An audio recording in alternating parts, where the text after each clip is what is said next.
Penjabat Menteri Luar Negeri Iran Ali Bagheri mengatakan pemerintahnya terlibat dalam perundingan dengan musuh bebuyutannya, Amerika Serikat, yang dituan rumahi oleh Kesultanan Teluk Oman, dalam konferensi pers di Kedutaan Iran di Beirut.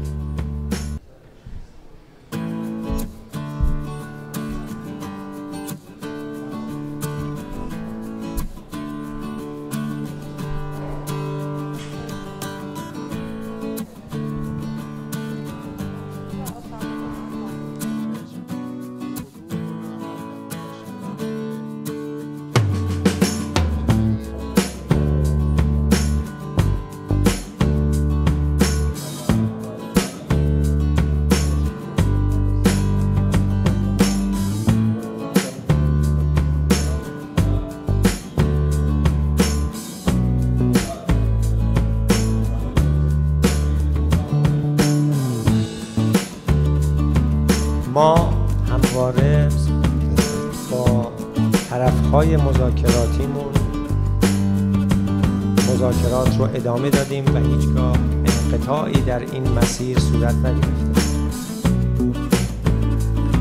چرا که جمهوری اسلامی ایران برای تبیین مواضع خودش، رفع سوء تفاهم‌ها و دستیابی به یک راه حل پایدار همواره پشت میز مذاکره حاضر بوده و با اقتدار از منافع و مصالح ملت ایران دفاع کرده. به خاطر اینکه لبنان مهد مقاومت است، لبنان مهد مقاومت در برابر رژیم صهیونیستی است و رابطه ایران با لبنان یک رابطه صرفاً دو دولت با هم نیست، یک رابطه تاریخی است میان دو ملت دارای ریشه‌های عمیق در عرصه‌های مختلف.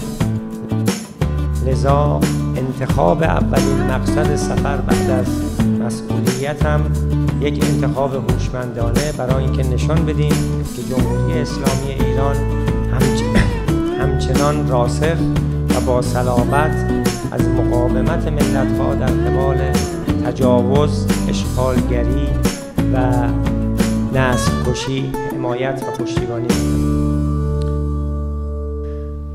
در دیدارهایی که امروز با مقام‌های عالی رتبه لبنان داشتم، مجدداً تأکید کردم بر حمایت همه‌جانبه ایران از ملت و دولت لبنان در مقابل تجاوزگری‌های رژیم صهیونیستی.